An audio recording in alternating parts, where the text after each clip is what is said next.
Assalamualaikum warahmatullahi wabarakatuh. Waalaikumsalam warahmatullahi wabarakatuh.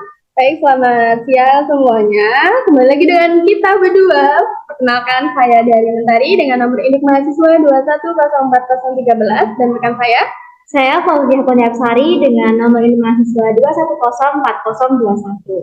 Oke, langsung saja. Kita hari ini akan belajar tentang hipertensi. Langsung. Oke. Apa saja yang akan kita pelajari hari ini, yaitu yang pertama ada apa itu definisi hipertensi, kemudian faktor resiko yang menyebabkan hipertensi itu dapat terjadi, kemudian terapi apa saja yang digunakan oleh pasien hipertensi, kemudian tips yang kita gunakan supaya kita dapat mencegah hipertensi, kemudian komplikasi yang terjadi pada pasien hipertensi, kemudian yang terakhir ada pencegahan. Oke, langsung saja. Oke, yang pertama, apa sih hipertensi itu? Hipertensi itu sering lebih dikenal dengan tekanan darah tinggi, yaitu suatu keadaan di mana tekanan darah sistolik itu lebih dari 140 mmHg dan tekanan darah diastolik itu lebih dari 90 mmHg.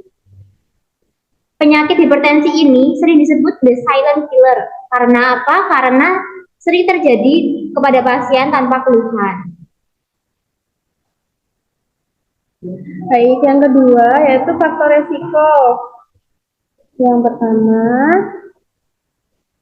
faktor risiko itu dibedakan menjadi dua, yaitu yang pertama ada faktor risiko yang dapat dimodifikasi dan ada faktor risiko yang tidak dapat dimodifikasi. Oke, yang pertama ada faktor risiko yang tidak dapat dimodifikasi, yaitu yang tidak dapat dicegah, yaitu ada satu faktor dari umur, kemudian ada jenis kelamin, kemudian riwayat keluarga atau dari genetik.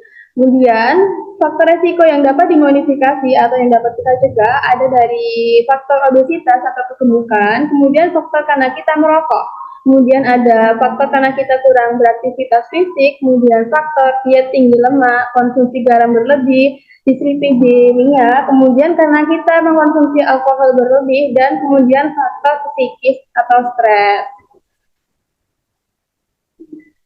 Selanjutnya, terapi yang dilakukan untuk penderita hipertensi, yaitu dengan cara mengatur pola makan dengan membatasi konsumsi gula, yaitu maksimal 50 gram per hari atau sama dengan 4 sendok makan per hari. Kemudian juga membatasi konsumsi garam, yaitu dengan maksimal 5 gram atau sama dengan 1 sendok makan per hari. Terus bisa dengan mengurangi garam saat memasak, juga membatasi makanan olahan dan cepat saji. Kemudian juga harus membatasi daging berlemak dan minyak goreng, yaitu maksimal 5 sendok makan per hari. Kemudian ya, pengidap hipertensi itu lebih baik makan ikan sedikitnya 3 kali per minggu. Kemudian dengan cara mengonsumsi 5 porsi buah-buahan atau sayuran, yaitu sama dengan 400 sampai 500 gram buah dan sayur per hari. Satu porsi itu setara dengan 1 buah jeruk, apel, mangga, pisang, atau 3 sendok makan sayur yang sudah dimasak. Dan selanjutnya kita masuk ke tips pada kita tidak mengidap hipertensi. Apa saja tipsnya? Tips yang pertama, kita harus mengetahui tekanan darah kita. Gimana sih caranya kita mengetahui? Kita bisa mengecek langsung, baik itu ke apotek ataupun ke klinik rumah sakit. Kemudian, setelah kita mengetahui apa namanya Kak? Tekanan darah. Ya, tekanan darahnya itu kita dapat mengontrol dengan pola makan atau pola hidup kita. Kemudian yang ketiga, karena tekanan darah tinggi ini sering terjadi tanpa gejala, kita harus berhati-hati. Kemudian yang keempat yaitu tekanan darah yang tidak terkontrol itu akan menimbulkan komplikasi. Komplikasinya itu nanti bisa seperti stroke dan lain sebagainya. Kemudian yang selanjutnya ada kita harus memastikan ketersediaan obat di rumah, apalagi jika kita sudah mengetahui kadar darah kita, kadar tekanan darah. Oh iya, tekanan darah kita sudah tinggi. Karena untuk pasien-pasien penderita hipertensi itu kita harus rutin mengkonsumsi obat-obat anti hipertensi. Kemudian Yang keenam, nah seperti yang sudah saya sampaikan tadi, obat penting untuk menjaga tekanan darah Anda. Jadi untuk penderita hipertensi itu wajib ya rutin mengkonsumsi obatnya. Kemudian minum obat teratur dan sesuai anjuran dokter. Kita nggak boleh loh sembarangan minum obat anti hipertensi karena kalau kita sembarangan nanti kita malah bisa terlalu anjlok gitu Kak tekanan darahnya. Kemudian kita juga harus mengetahui efek samping obat yang kita minum. Kemudian juga kita harus berhati-hati dalam menggunakan obatnya. Oke, langsung saja kita masuk ke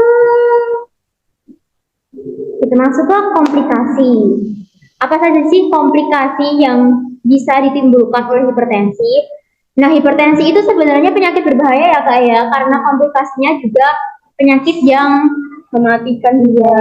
contohnya yaitu penyakit jantung, terus kemudian gangguan serebral atau gangguan otak, kemudian gangguan syaraf, terus ada retinopati atau kerusakan retina, ada juga penyakit ginjal dan stroke.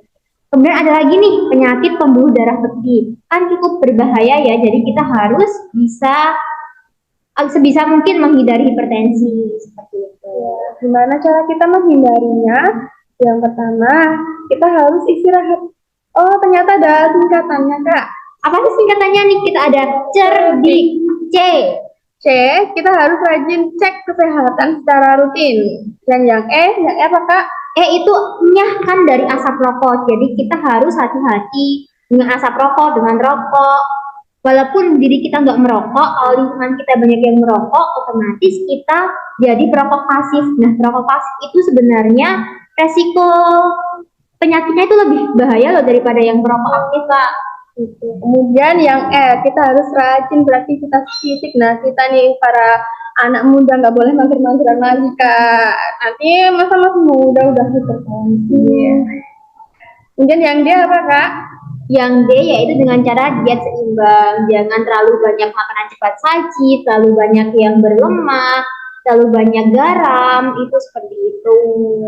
Kemudian yang I ada istirahat yang cukup nih untuk para mahasiswa semua, walaupun kita diterjang banyak tugas, kita harus istirahat juga.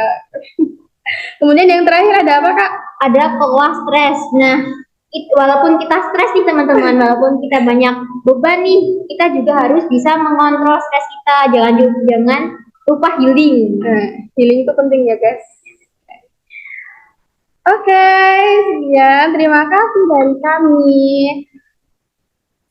Cukup sekian yang dapat kami sampaikan. Apabila ada kesalahan, mohon dimaafkan.